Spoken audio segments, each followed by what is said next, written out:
Welcome to episode 4 of Under the Hard Hat Behind the Mask, and this week I'm delighted to welcome Matt Bridge and Pip Williams from Colam now. So do you want to introduce yourself and tell us a bit about yourselves? Yeah, shall I go first? Yeah.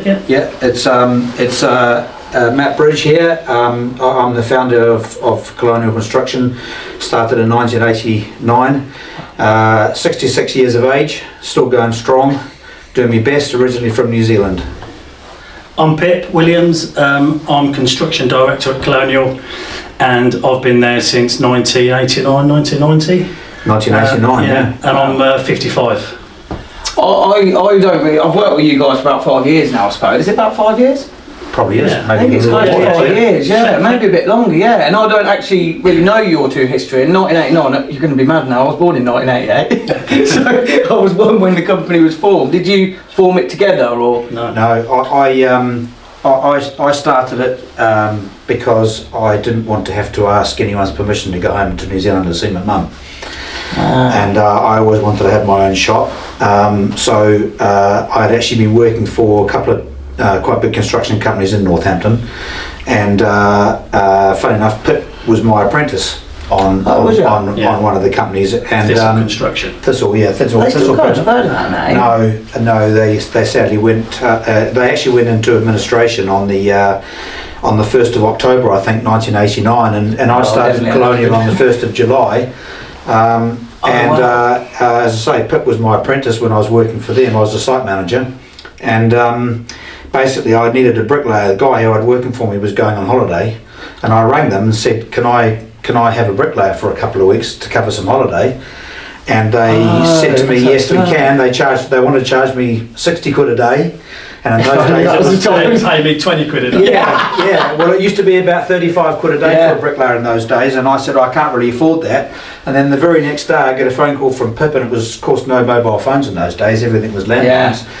And basically he said, "Have you got any work?" I said, "What do you mean?" He said, "Thistle's gone pop." I said, "Mate, you can start Monday." So he didn't miss a day. So that was the the very beginning of October 1989. And apart from that, he's been man and boy, really. I was 29 and you were 18. So Colonial's pretty much all you've known then. Yeah. Bloody hell, I didn't realise that. I just assumed you were friends and formed it together. Yeah. No. When we worked for Thistle, you came on as a site manager, and I was just doing my apprenticeship. I used to work for a building company in Long Butby. Then I moved to Thistle to finish off my apprenticeship, and I met Matt on a job in Alsey, yeah. Oh God. Yeah. So then Pip became a shareholder in 2002. Yeah. Shareholder in 2002. Did the company start growing through that stage, or? Yeah, we were doing actually quite a big job for some from different people actually, but we're doing a big job for these guys. We did a lot of apartments and stuff for. Yeah. And it got to the stage where it needed more than just me looking after it and doing it. So the logical conclusion was that the two of us he comes in with me, and that's sort of basically what drove it all. And so that's the tale. Oh God, and I bet it's formed quite a good friendship as well over them years, isn't it? I bet you've had your ups and downs. I was just about to say, we're sort of happily kill each other, but we love each other. We do, and it's been a real rocky road at times. Yeah, we've certainly had a lot of challenges, but we've also had a lot of fun as well along the way. And I think that's obviously what we're doing this podcast for, and especially in that time, so the company's been going 37 years nearly, 37 years, 1st of July. Years. You having a party for your 40th? Well, if I'm still here, yeah. But it's not plain sailing. Sometimes you look, especially in that time frame, sort of early 90s coming to now. Is there a big difference in how construction's done? Because obviously I only know it up to now, really. Well, mental health was never spoken about. No. And it wasn't. You just got on with it. Yeah. And I think. Well, you know yourself, even now, as directors or owners of company, you don't have anyone to speak to. Nah. But you're on your own. Yeah. You do have I've had conversations with yourself, and you have certain people, but like you say, not employees get a lot of support nowadays. Yeah. I don't think they used to. I don't suppose they did much on the tools in the 80s, did they? Or the 90s? No. It would just crack on with it. Yeah. But you know, construction is normally renowned for strong characters. Yeah, it has to be. So we've had strong characters over the years. Yeah. And some are tricky, but you just gotta you just navigate your way through. I don't think you ever plan anything, not on that front. No. You certainly navigate your way through it, and I think it does. At the ages we are now, it makes you stronger. Yes, yeah. Have you learned to deal with stress a lot better compared to? Because I know, again, we've had conversations. I've been very stressed out. I never really used to get stressed, but recently it's got worse. Does that get any easier? Or not? Should I manage it? Should I go on that one? Because, well, the thing is, for me personally, my biggest stress originally always was financial. Yeah. The thought of not being able to pay people and the thought of not being able to look after people in the business was the thing that basically gave me palpitations and sleepless nights and waking up at 3 o'clock in the morning with the cold sweats and all that. And I'm sure any business owner is familiar with that feeling, and it's just terrifying sometimes, and you got to put your game face on and go to work. Yeah. But the thing that actually was the thing that terrified me the most was exactly that. And then in 2010 we had a really bad patch with the credit crunch had come along, and we got basically dropped in it by a big company that actually went into liquidation, and we ended up having to go into a CVA. And the irony is that the thing that actually terrified me the most for probably the whole time from 1989 right through to 2010, so getting on for 20 years, actually happened. So we basically we faced a choice, Pip and I, we faced a choice of either we fold up the tent and that's the end of it, or we try and do something about it. And we decided we were going to try and go into a CVA, which most people don't bother with. And we did. We managed to get that sorted out. We got our creditors to sign up to us, and we went through a CVA that should have taken 5 years, and we got out of it in 3. Wow. And people got their money, the percentage they were going to get out of it. We got voted through by HMRC and everybody. But the point is that the thing that scared me the most, the thing that gave me all those sleepless nights, when it actually came to pass, the pair of us just rolled up our sleeves and got on with it. Dealt with it, yeah. But I do remember. Absolutely, we were at an administration place, insolvency practitioner's place in Wellingborough. Do you remember? Yeah. And we had 2 or 3 creditors came. So you had creditors there in the room? Some creditors were allowed to come. But they had to vote 75% to get it through. Right. By value of their debt. And we got it through, and the pair of us walked out of the room. We both started crying at the same time. I bet, yeah. And with tears of 20 years of a business as well, so that you're potentially losing on someone else's vote. Yeah. We won't mention names, but we had so much support from people we weren't expecting it from, but we had a lot of aggression from people that we wouldn't even thought of. And we both got personally threatened. Even the morning of the meeting, I got a text message saying, "Bring your personal check and pay the fucking bill." Flipping Oh, no. And he was going into the meeting as well. Yeah. And he was the only one that didn't vote for it. Gee, it was a very difficult time. And the thing is, when you run a business and you know how difficult it can be, they say, well, you've not paid us, you've not paid the bills. And what they don't realise is, for me personally, I had to sell a house to move, to get money into the business. And basically, we didn't pay ourselves because we couldn't afford to do that. So, but, the underlying thing, the thing that we both have as an underlying value is we always believe in doing the right thing by other people, and try and do the right thing by our people as well. So, I'm glad we did that. It's one of the things I'm actually most proud of. Not the fact we got into the administrative situation, but the fact we decided we're going to do something about it and take control of it ourselves as best we could. We're both really proud of that, aren't we? But I think, from Matt's point of view, I remember the biggest thing, you came into work on a Monday morning and you said, after 3 years of the CVA, that's it. And you spoke to all the subcontractors that we owed money to. Yeah. Oh, wow. And he said, that's it. This is the deal we're going to make you, and then we can carry on. Yeah. We had plenty of work, didn't we? Yeah, no, we had. Was it just a cash flow issue that caused or someone liquidated on you? We got dropped. We got dropped, and in those days we weren't the sort of size of business we are now. But the debt was over $250,000. But we had a company that owed us £100,000. when just in one company that's took us down, and that's a lot of money, you know. It has a knock-on effect with everything. It does. It was a perfect storm, to be truthful, because we also had three. I'm normally very strategic about when we start our jobs, and I don't like it when we're having to work in the ground at Christmas time, because obviously it means that the guys can't work. It's not too cold, but when you get snow, you can't build. Yeah. So we've always been strategic about starting a job so we're working inside in the winter. And we had 3 jobs all on the ground, all at Christmas, and we had really bad snow over that winter, and we couldn't do anything for You're not earning money while no lads are out. Yeah, and so we sort of tie that up with the credit crunch, and and those jobs being in the ground with no work being able to be carried out. You know, it was just, you couldn't have predicted it was going to be like that. It was just awful. You know. Yeah, and it's difficult, as you said. You've got people threatening as well. So I think subbies.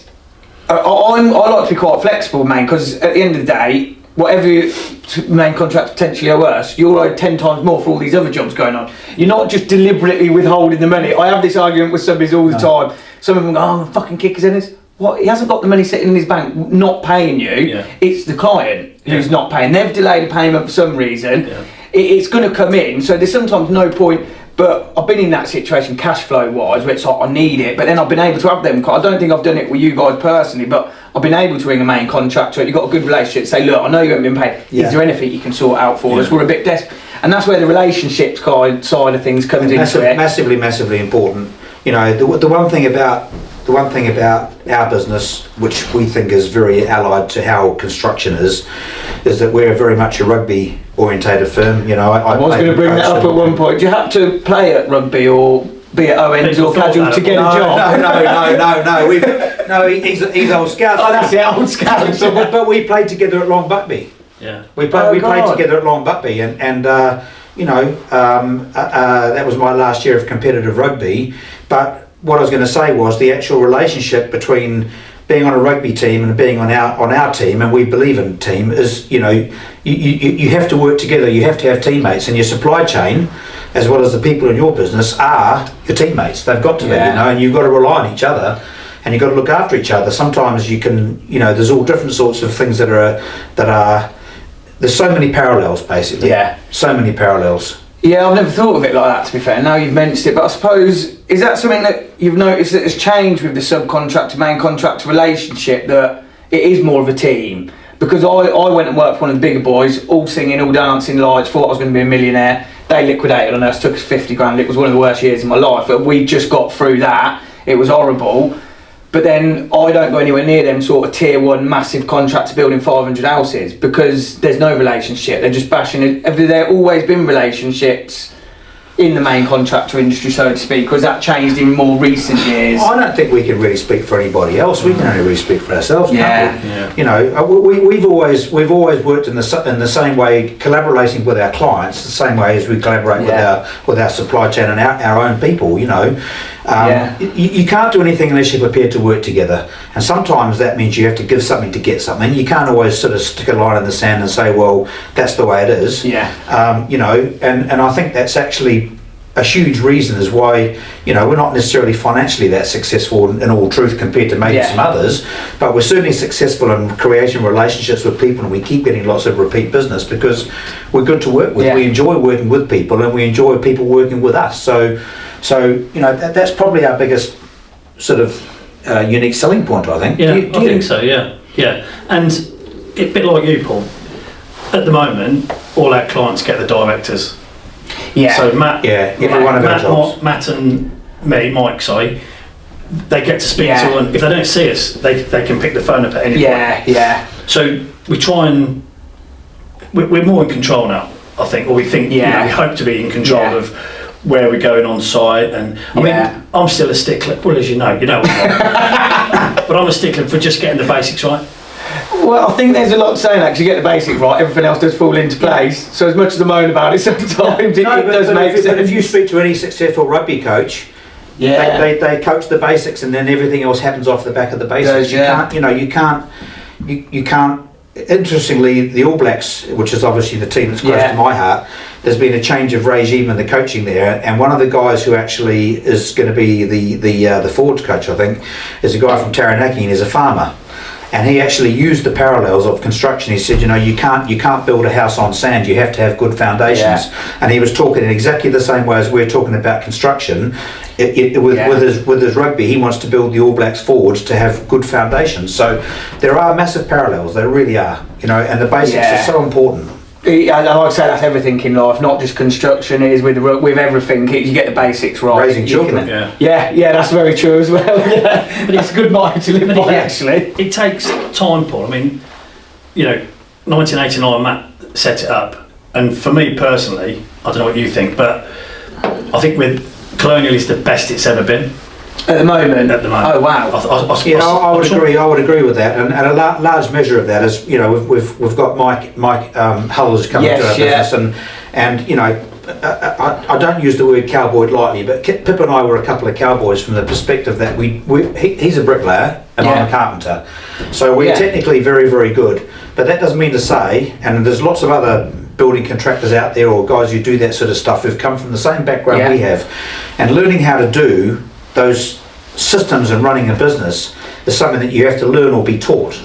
And so we are in a situation now where we've actually managed to get ourselves to where we are and grow into where we are because we've got systems in place that we never had before, and they're very important. So some people, I know a gentleman called Palm and Gal, he swears by systems and processes. It's something we've got within our business, but probably not very well documented. Certain people don't know what we're doing, and we're focusing on more. I'm first to admit I don't enjoy doing that. Is that part of the reason Mike Hull come in to help develop with that side of it? Yes, that's his skill set. He's brilliant, isn't it? And I swear he'll probably swear by systems and and he enjoys it. When you talk, you can tell he loves talking about them.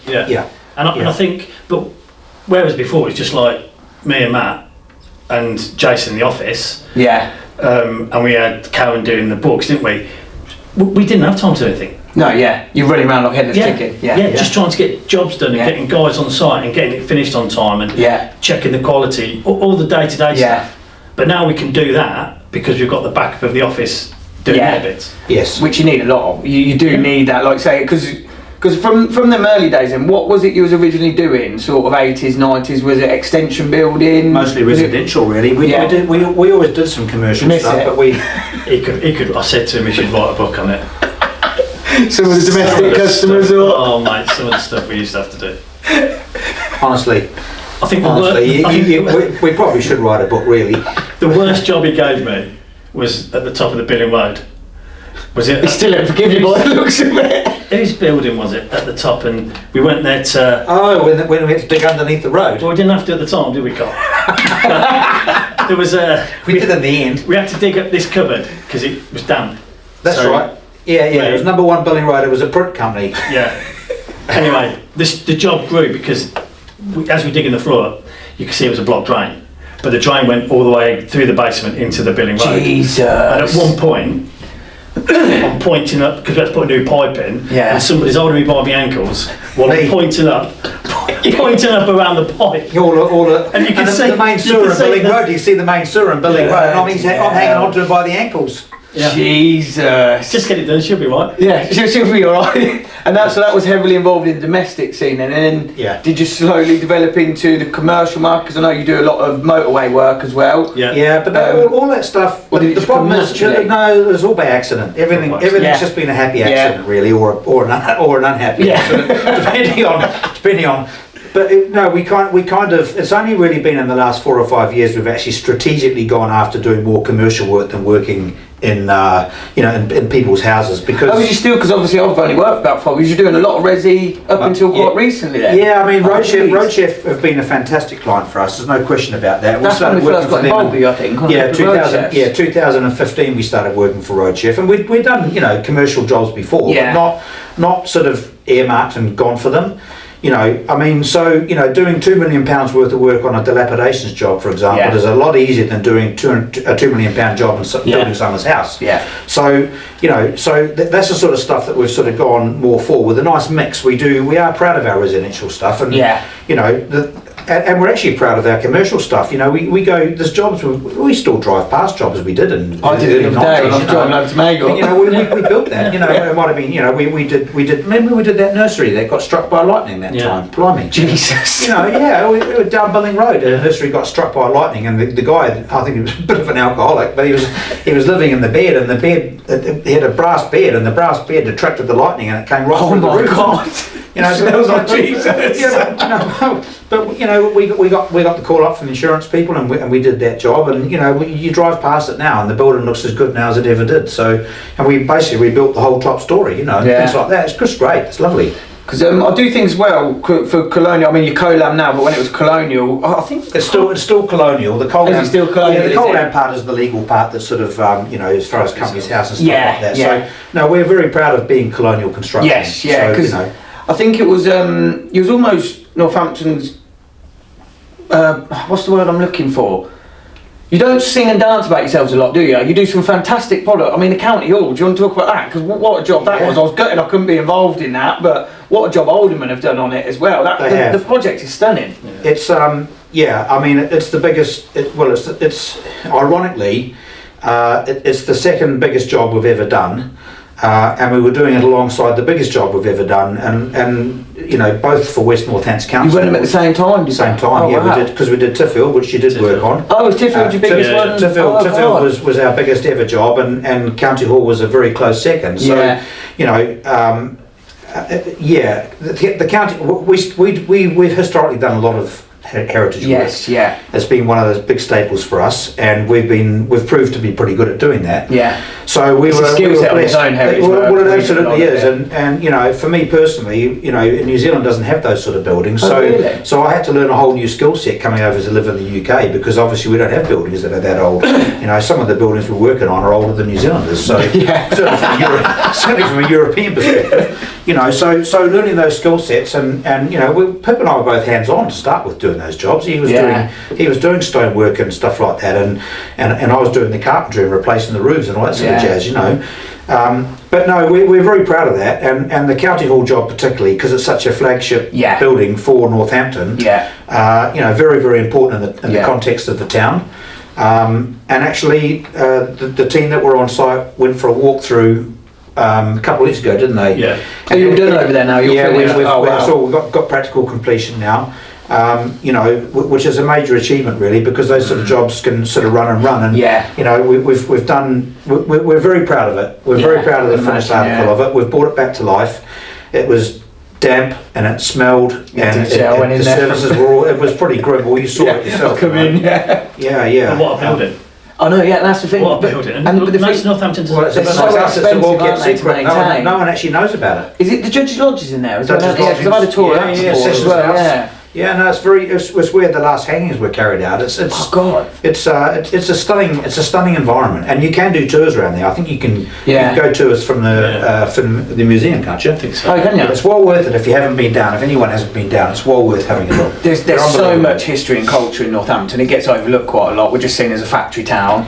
But there's so much history. I'm always an advocate of it. Well, a very wealthy town in the old days, Northampton. Oh, wasn't it? It was the centre of the boot and shoe industry to start with. Of course, You know. But when you're on the scaffold on the top of County Hall, and you look across all the rooftops, unbelievable. Yeah, I bet it is. No, it is. You know, All Saints Church. You see Guildhall from over there as well, can't you? Yeah, well, we did some work in the Guildhall as well. Yeah. That was part of our contract, was to do some work in the Guildhall as well. Yeah. Gee. But no one ever sees it. No, you never see it. And people often don't look up, and they just take it for granted in the area you live in. It's not until you go somewhere else you start looking around going, that's not. But in your hometown, you don't bother. No. You just don't. No. You think you've seen it all before, but you haven't. There's loads to see. Yeah. But them kind of projects, especially, don't come without their own challenges, time constraints.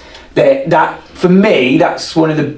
I understand why they're there. But they can put the most amount of pressure on, especially we spoke about weather delays earlier. You say you won't come out of the ground. For us, it's a flipping nightmare. Yeah. How do you manage that? Because the problem I found, we had a meeting with all the lads before Christmas. I was stressed. I was putting a lot of stress on them. Yeah. And they were like, Paul, we physically can't work, but all you want to do is deliver for the client, same way as all you want to do is deliver for the client. how do you manage them situations? Because that's what give me sleepless nights, when it's like, fuck, it's raining again a week. Well, the thing is, our world's different because we're not just doing roofing, of course. Yeah. So when we're doing bricklaying phase, which is the thing that sort of Pip knows the most about, you know, it can be weather affected, can't it? Yeah. You know, because obviously you can't. It's not that the bricklayers are going to melt in the rain. It's the fact that, you know, you can't. The mortar gets washed out, so you can't work how you want. You know, but we try, as I say, we try and get our building programs phased so that we actually do the work that's most at risk. Yeah. Away from the time where the risk is the most, if you know what I mean. So that's why we try and avoid winter time doing the brickwork and blockwork side of it. Yeah. You know, and County Hall, talking about that, I mean, we were very lucky because we probably had nearly 4 months of that sort of we had no rain, didn't we? Remember? In 2025, it didn't rain. No, it didn't. It didn't rain at all. Until about November. But nature pays us back. Nature always pays us back. So we got all our rain in November and December. Which is obviously what affected all what you guys were trying to do. You know. We didn't work for 2 months financially, as we were talking about earlier. Didn't have, and it got to the point where lads, because often some certain clients ring us and say, "Well, you need to pay it," but we can't do anything. Yeah. And we're working on a large one up in Birmingham, and in the end, I was just sending the lads. Because the problem is that they had to make a decision, because all our lads are on price as well.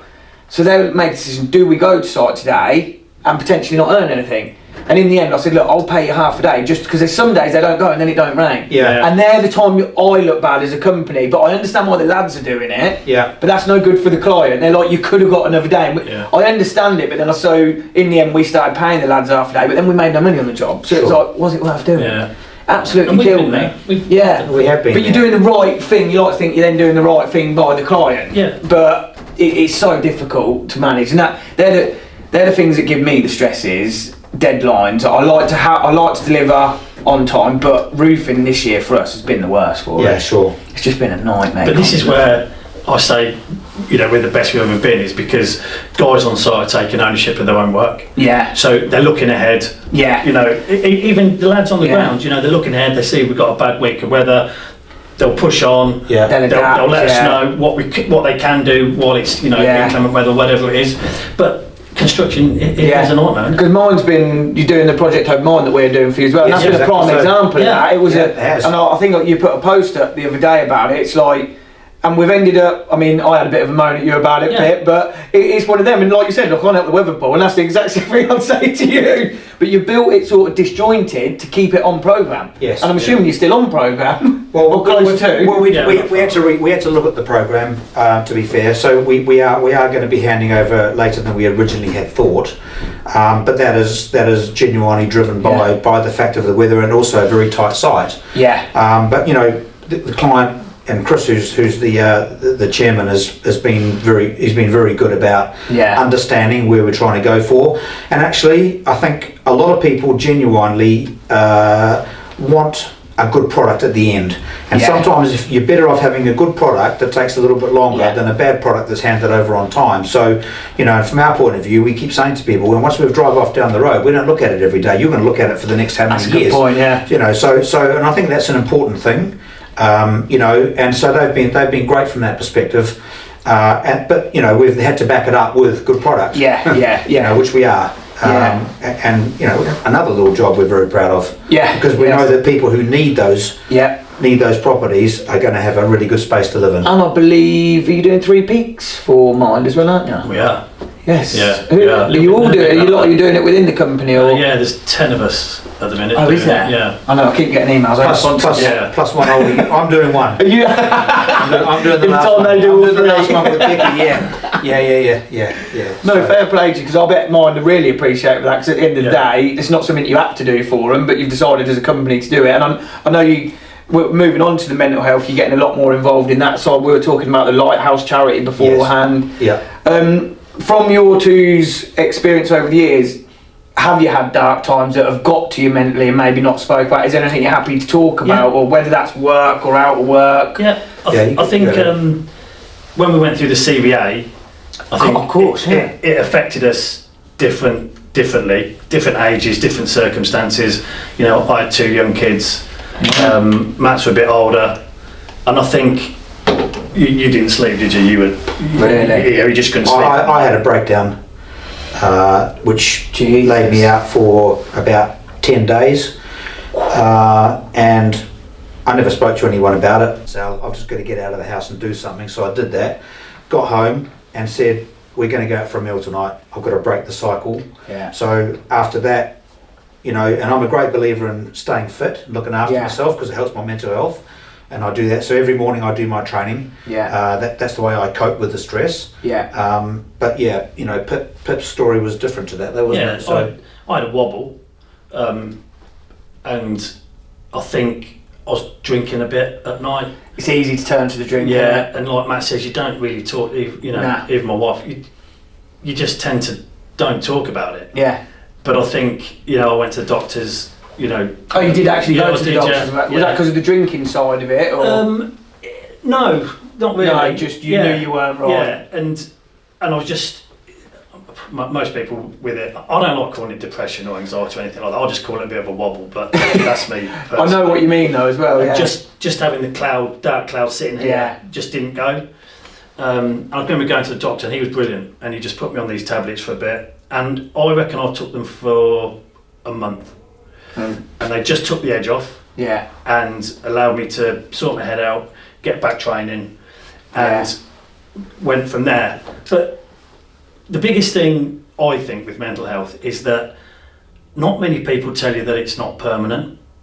I know it is permanent in certain people, and they do struggle with it. But if you're hit with a financial or a bereavement or anything that sends you into that, you do heal from that.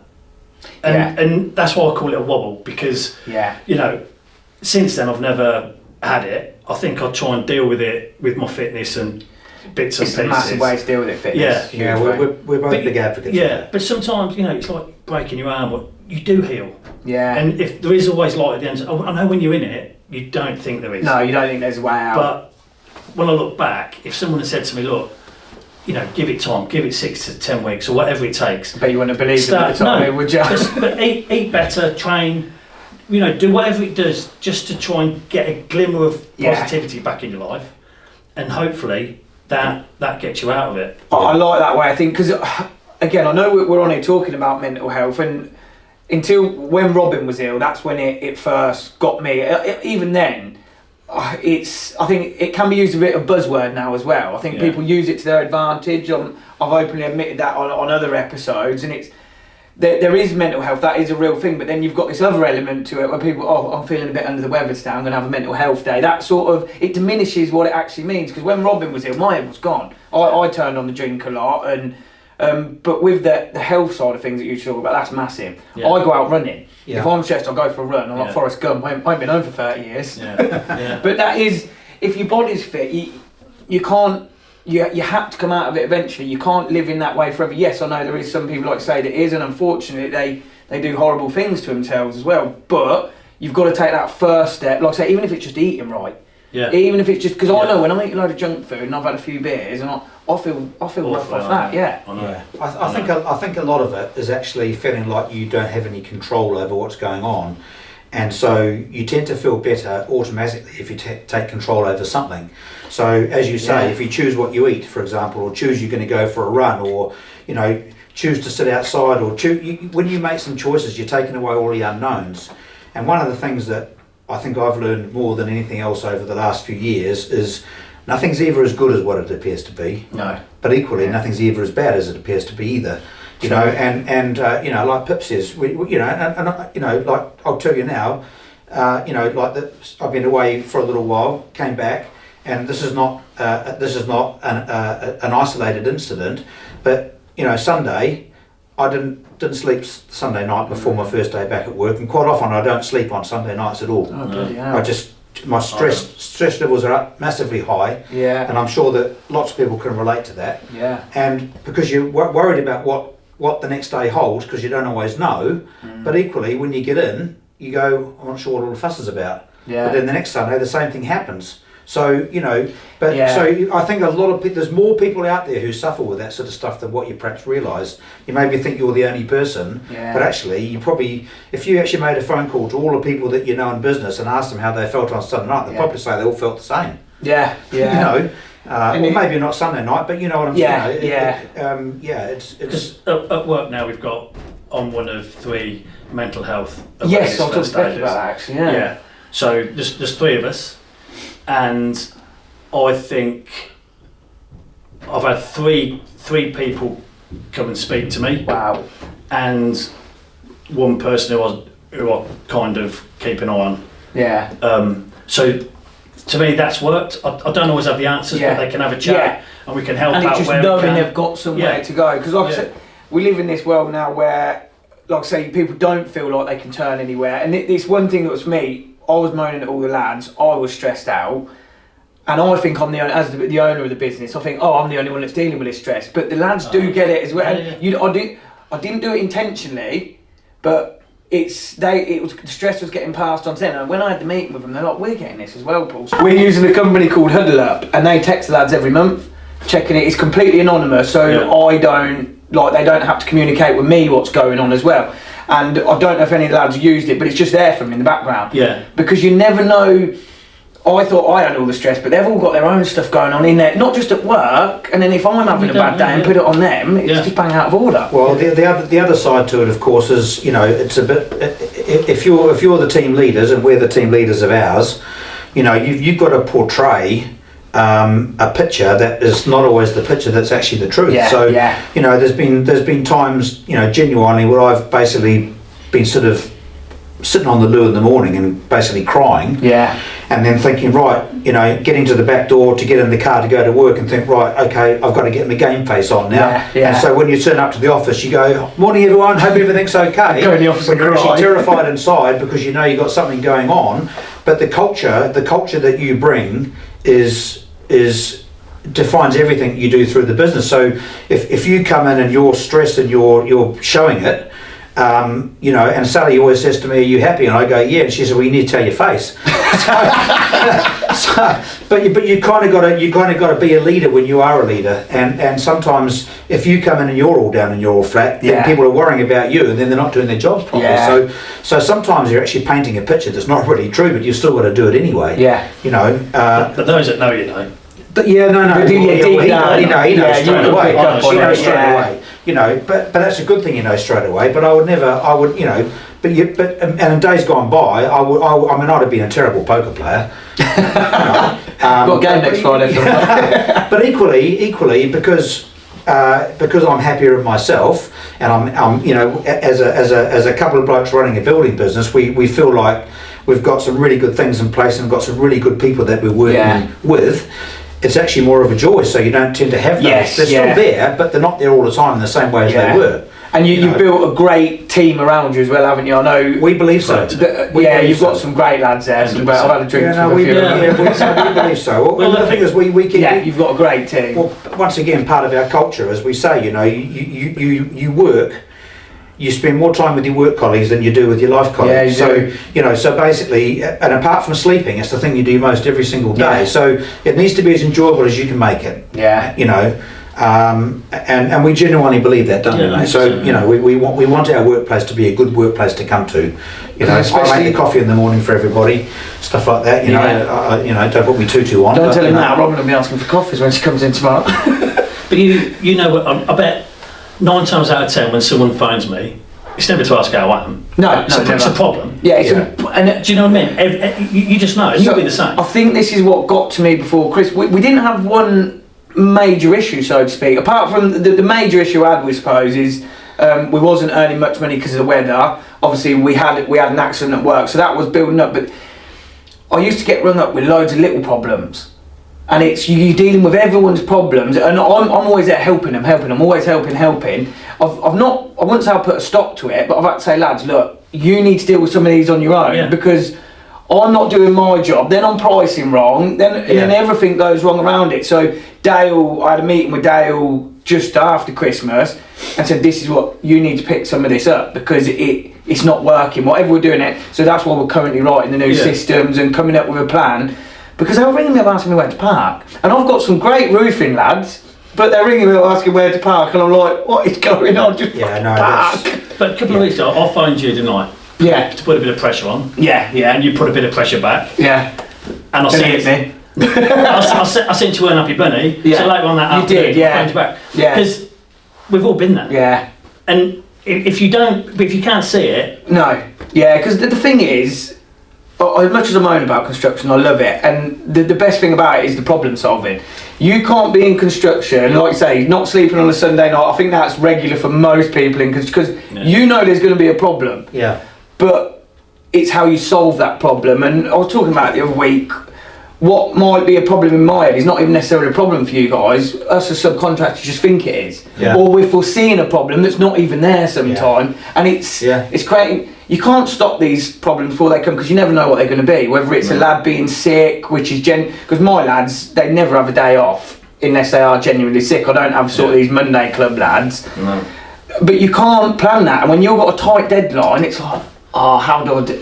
So you might have to pull someone off another job or whatever. You just got to come up with a solution for it, and that's what I like to find that we are good at. But I think it applies a bit of pressure on my lads as well. Yeah. Because when I say we'll do it, really what I mean is the team will deal with it, and they do. They don't moan about it. They get on with it. So we've had conversations about that. Like they've said, Paul, can you ask us before you commit to doing this? I thought, you know what? That's a fair comment. Yeah. Because they're good lads and they'll do it. But your next stage will be. They'll be having more of a say. Yes, yeah. Like our lads. Do you know what I mean? Was that a difficult thing for you to let go of? Because I think I'm nervous about... Because they're capable of doing it. Yeah. Like if they're on site and there's a variation, for example, they're quite capable of sending an email what the price is going to be. But I won't let go of that bit. I'm struggling to do that. The thing is, nobody will ever do it as good as what you do. Yeah. So that's the bit you've got to let go of. Yeah. And you've got to... And you do have to listen. You do have to listen. You do, yeah. The irony is that actually it should be your biggest aim. Yeah. You know, and I tried for a long time, but, you know, for different reasons, it didn't happen because we weren't ready for it as a business. Yeah. And, you know, now we are. It's actually to me, and I'm not talking about having loads of money in the bank, I'm talking about a measure of success where you can trust your people to do the job they do, so that you don't have to do it all. Yeah. And you know that then actually, because the irony is that most people who run businesses are sort of, you know, of our ilk, they actually want to be the most important and the most intelligent person in the room. But the actual truth of the matter is, if they're the most intelligent person in the room, they're in the wrong room, really. Yeah. You know, you should actually have people around you who are kind of in what they do better than what you are.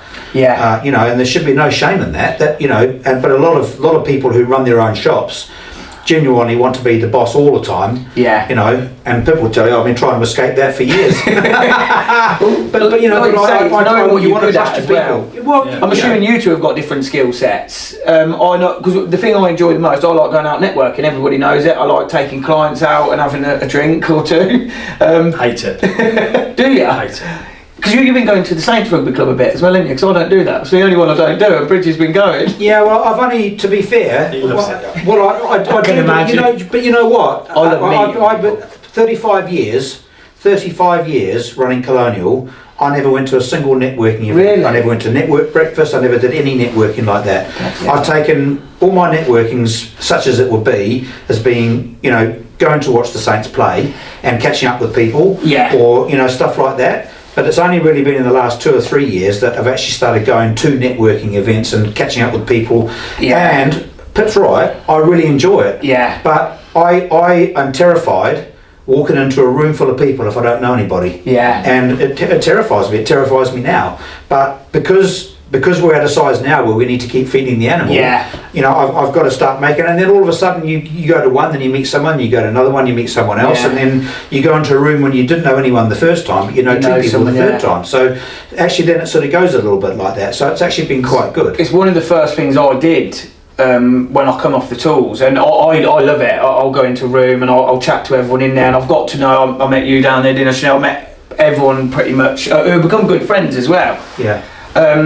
The problem, like you say though, there's these specific events, but a lot of the business I actually pick up is not through that. It's going down the rugby, going down the football, just being with people and getting to know them. Yeah. Barry Thomas is a great example of that. He knows everyone from the pub. Yes. Literally everyone he knows, and all his work has come. And that I think that's the original networking, if you will. Now there's all these events that are done, like the Cobblers business event, the Saints, but it is about following up, and I just like meeting people. But the point I was getting to, if I could do one thing in the business, that's all I'd do. So my goal for this year is to make sure next year that's virtually all I'm doing. Yeah. So, and that will help me get the systems and processes in place to, because I think I can cause some of the problems in the business as well. I don't know if you've found that over the years. Yeah, I think I've created so many issues. I think people say that I've definitely been a problem. No, I mean, all joking aside, because sometimes because it was me that started it, it's my name over the door type of thing. Pip having the confidence to actually do well. I don't agree with that. Yeah. But now Pip's got that confidence, so and I get challenged, and I should get challenged. It's not. I've never done it. I've never been the person who didn't want to get challenged, but people naturally don't. Because they say, well, it's it's easier to leave it. But actually, sometimes you have to go there because you need to be challenged. Yeah. Because actually it makes you better to be challenged. And the guys are challenging me now. Yeah. And that's good. Because you might think you know the best possible way to do it. Yeah. And the guys might know a better way, but sometimes they won't say something just because whether they're not confident or whether they don't think it's their place. But if you've got a culture where they can feel like they go, hang on, Pip, I can do it this way, it's much better. Yeah. And you'll probably go, oh yeah, and walk off. But the hardest thing is that when someone's there on the same site every day, they start to miss things because you just do naturally. Really? So when someone else comes in fresh and they look at the bigger picture, right, let's try this. Or let's do this, we've got I did think of that, when you're on the same place and a fresh... I've had it when we've had leaks, for example, on whether that's a new roof we've done or a repair, and you're thinking, I'm sure it's there, and then someone else casts it on, go, it's over there, you idiot. Yeah. Because you've been looking at it in that one spot, you think, I know it's there, and it's not. It's over there. We've just changed our snagging process. Oh, because we were getting picked up on quite a lot of snags. Nothing major. Yeah, but just general snags. So now the foremans or the site manager from the other sites will come in and snag. That's a great idea. Yeah, because they're fresh eyes and they know what they're looking for. So each one will go to another site, it'll be all organised and all the rest of it, and they'll snag it and then they'll give the snag list, and then that'll be... Because like you said, that's not the actual site agent who's been there for maybe 6-7 months a year. That's a great idea. Because in the old days it used to be me. I used to be, and Pip used to use that as a thing to guys.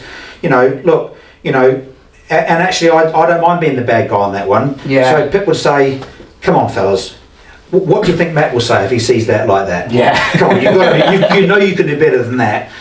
So, and I would be the one that would do the snag list, and quite often I'd actually make sure that my snag list was done before an architect or a specifier got to it, and then we'd have hardly any snags. Because that's what you want at the end of the day.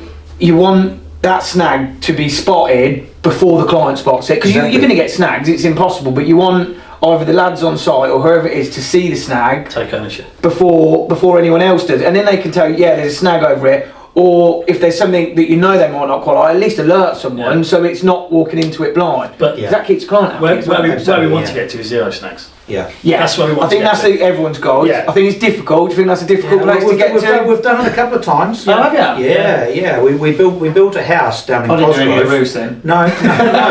Remember, we built that stone annex. We built an annex for somebody, and we came out of that with zero snags at handover, and then we did the 1 year defects, and we had zero snags after 1 year's defects. Unbelievable. It was just one of those jobs that went really, really well, Yeah. It doesn't. It's not bad in 30 odd years. That leads us on. So you went through all that with the CVA stuff. It must have been very difficult. It was. And then so you've carried on trading. What did you learn out of that going from there, or was there much to learn? I suppose someone's liquidating on you. There's not. Was there? Yeah. We had our own shortcomings as to part of the process that went wrong too. There's no question about that. You can't just blame things on anybody else or on everybody else. We had, particularly me, I had a lot of accountability there. Because of the financial side of it. I've never been that good at making sure that the pounds and the shillings and the pence are all looked after properly, because I'm more creative. I'm a builder, same as Pip. So actually, when Jason came to us, and he's been very, very good at actually the black and white stuff. You need that massively, which I'm not, and I would still admit to it, and I'm not very good at it even now.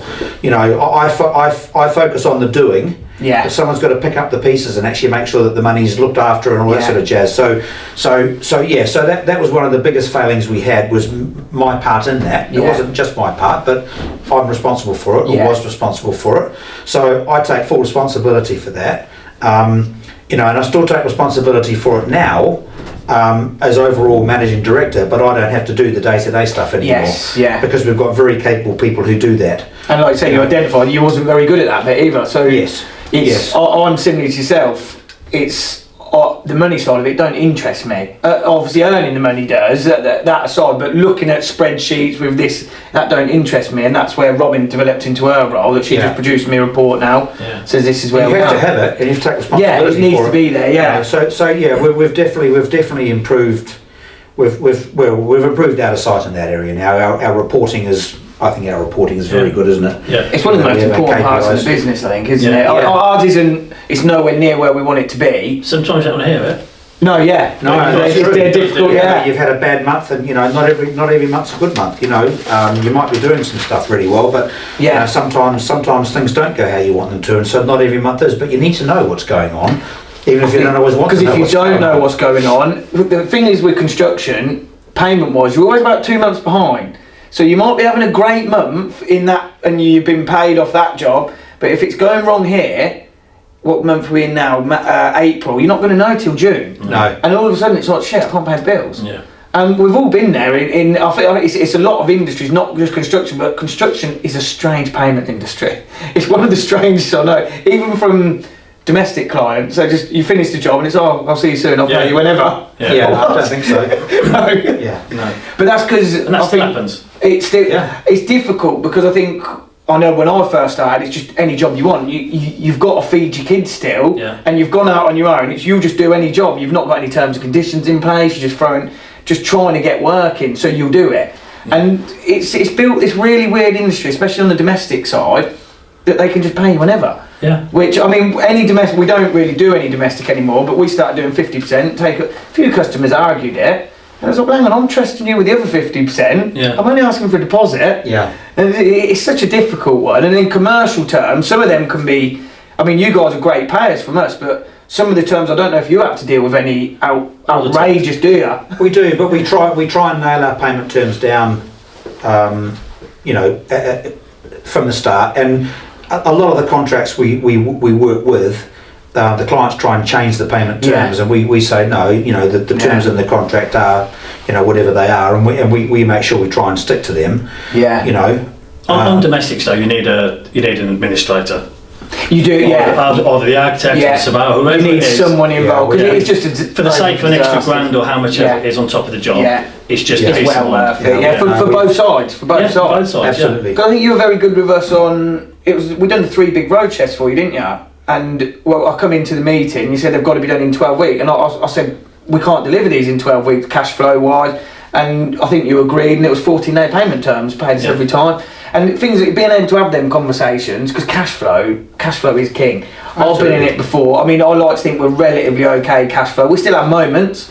We're still only a small company. We do have moments, but in general, it's okay. And I've had sleepless. Not like you say, wages are due at the end of the week. You don't know how you're going to pay them. You owed 100 grand over here. Yeah. But it's like, are they going to pay? And it's like, you always make it work. And I don't know how that ends up happening, but it works. Yeah, I know. I know. I think that's a good thing that it does. Yeah.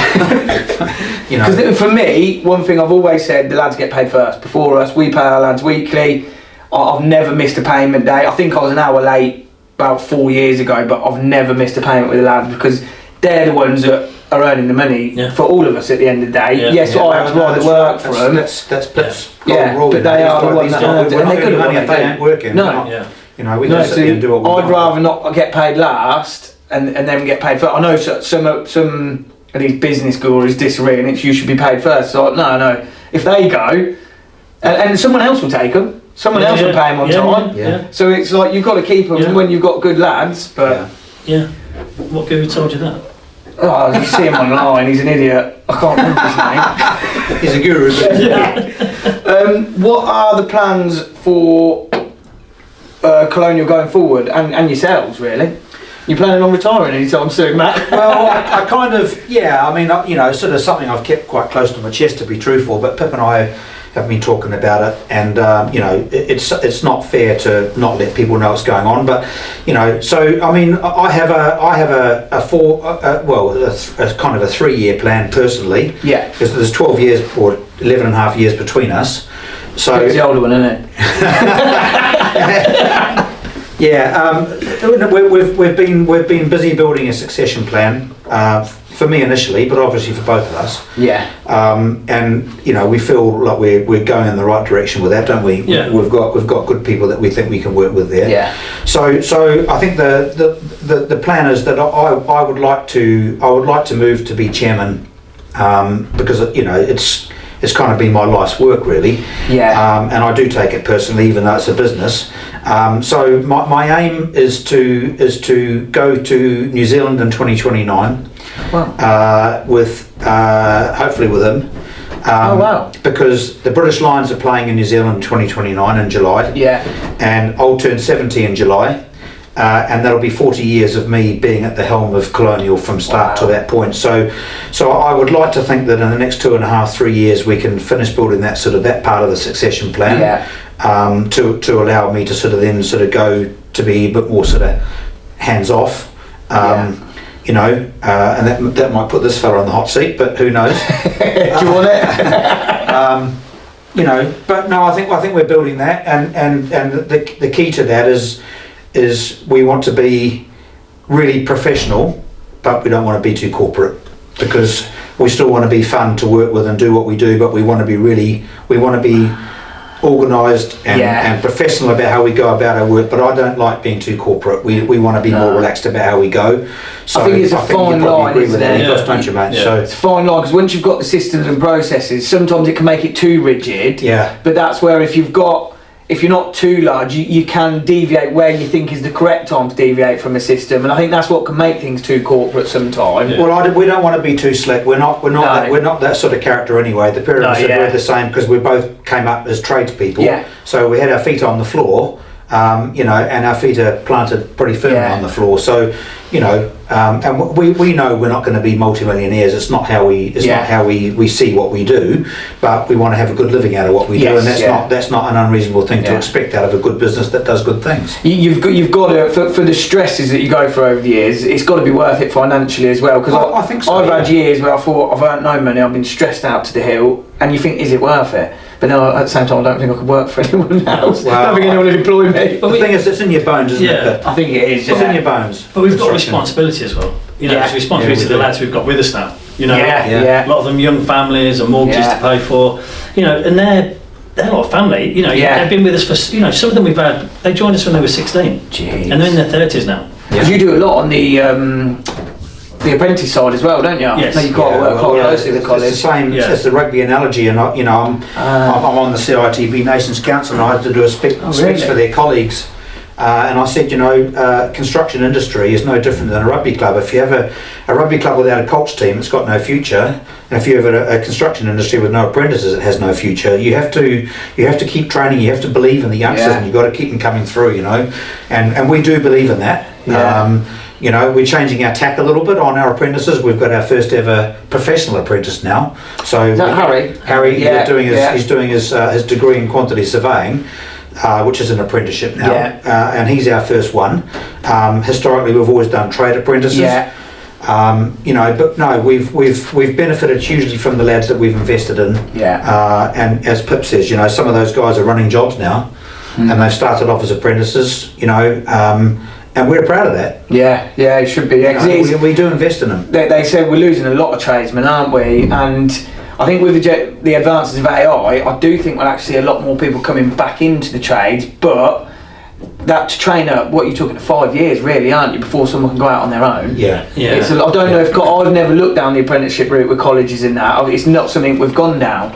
I'm assuming that can speed it up a little bit, but it's difficult, isn't it? Well, it can do, but there's actually not that many colleges that do roofing, is there? No, Birmingham's the closest. Yeah, I was going to say. I did have a meeting at Northampton because it's something we want to get involved in, but there just isn't the demand for it. We're lucky at the minute. All our apprentices, they enjoy what they're doing. Yeah.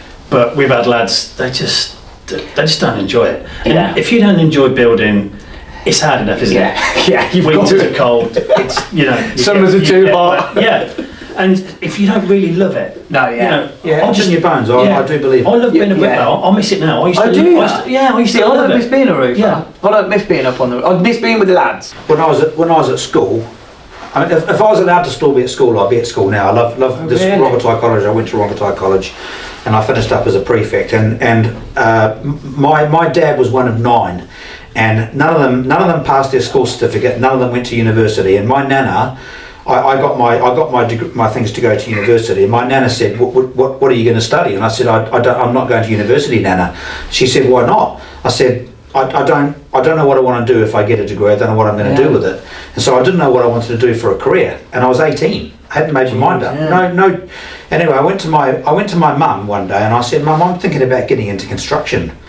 And she said to me, "Well, your grandfather was a carpenter. He ran his own business. Your great-grandfather was a carpenter. He had his own business." And she said, "I wanted to be a carpenter, but my father wouldn't let me because girls didn't do it." I said, "Well, what the bloody hell are you telling me this now when I'm 18? So it was always destined. Yeah, it's in your blood. And my brother did the same as I did. I think it's in your blood. I think it is. But in New Zealand, they're proud of the tradesman. Oh really? Yeah. Yeah, they seem to be looked down a bit on the UK, don't they? And I don't understand the stigma. Terrible. It's a strange stigma in the UK. If you struggle at school or school isn't for you, I'll go into construction. Because you're a hands-on person. Yeah. I don't understand that stigma. No, and some of these lads can earn more than a doctor. Well, that's some of these good trades earn a hell of a lot of money. Just because it's not academic. Yeah, in the schools, they need to explain about net and gross. Wages to start with. That's the first thing they need to do. But they also need and the week in hand. But they also need to, get your trade and then look to where you want to be. And this is what you could earn. You know, as a bricklayer, if you had 3 or 4 lads under you, that can grow. You make 10, 20 quid a down to start with, and just start to. But you can earn some serious money as a trade. We're seen as the poor relation. Always. It's had a bad rap because of the cowboy building things and stuff like that, which has been. But equally, I have to say, and I think people would recognise it, who are perhaps listening to this, who have had this cowboy clients too. Yes, there's plenty of cowboy clients, and unfortunately for me, I think a lot of the cowboy clients deserve the cowboy builders because they don't want to pay anything. They don't want to pay anything for the job. They want the job done as cheap as possible. So the health and safety and all the bits and pastoral things that we need to include as what we do day to day. People don't want to pay for that. Yeah. So therefore, they're going to go for a cheap builder. You pay for what you get. Yeah. And then they moan when it don't go right. Well, because it's inevitable, it's not going to go right because things aren't right to start with. So construction has had a bad rap because of that. Yeah. And it is generally undeserved because guys who are time served, and he did 5-year apprenticeship. I did a 4-year apprenticeship. Didn't you? You were sitting in guilds. Yeah. You were sitting in guilds, weren't you? Yeah, I was. Yeah. And I was in New Zealand. Was 8,000 hours. 8,000 hours. What do you think is the difference then in New Zealand? Like you say, the trades are looked at differently compared to UK. Is it just the culture, or? No, it's because most houses in New Zealand are built of timber. So the bricklaying trade is a very small trade in New Zealand. Right. And even plastering is basically dry lining, really, because they just have the boards with the taper on. And so when I came here, the first thing I had to get to grips with all the timber was rough sawn. So my poor little hands couldn't cope with that. Because all the timber in New Zealand's all like it's all CSA stuff now. So basically it's like it is now, but it wasn't like that then. It was all sawn. Yeah. So when you're cutting rafters, for example, a rafter could be they weren't all the same depth because they weren't regularised to start with. Jeez. So things like that was different to New Zealand, and of course the houses are built of bricks and blocks. Yeah. And that wasn't the case in New Zealand. Yeah. Houses are built of timber. So it was a big changes from that perspective, and also the fact that. Even here now, you can't buy a tape measure here that's only got millimetres on it. Every builder's tape measure in the UK has got inches and centimetres on it. It has, You can't buy one in New Zealand that hasn't got anything apart from millimetres only, because we build in millimetres. I still work in inches. Centimetres. Do you work in inches? No. He was disgusting, No. Well, because I was a bricklayer, so it was a gauge. I think roofers tend to work in inches still. It's a really weird thing in the roofing industry. A lot of them still work in inches. I remember you knocking that out of me. not that I used inches, but sometimes, you know, like you go down juicing, the sale have, I don't know, 6 by 2. 3 metres, 6 by 2. 3 metres, 6 by 2, yeah. Well, a lot of people still do that, don't they? Yeah, but no, New Zealand, when New Zealand went decibel, it went decibel 100%. So, you know, so actually, when I was still on the tools, if I snapped my folding ruler, because carpenters use rulers a lot of the time. You know, I used to have to wait till I went back to New Zealand again to buy a new one because I couldn't get one here. They had inches on them and they're no good to me. So, you know, I bet and it's changed so much over the years, hasn't it? It has. What's next for Colonial? I know you're doing a lot of council work at the moment. Is that have you got sort of a target market? Because I know you're doing a lot of high-end heritage again, aren't you? And when I first met you, I didn't do much of that for you or quote much of it, but I've noticed a lot more of that's coming back round. Well, we're trying to be strategic about what we do. We're definitely choosing work that we want to do that's good for everybody in the business. So we are genuinely. It's a great position to be in when you can pick what you want to do and people want you to do it as well. Well, I think we're actually probably unique in Northampton in the fact that we've got such good skill sets in our business. We've got guys who can do the heritage. Some people just do heritage. We do the commercial. We do steel frame. We've done drive-throughs. We've done modular.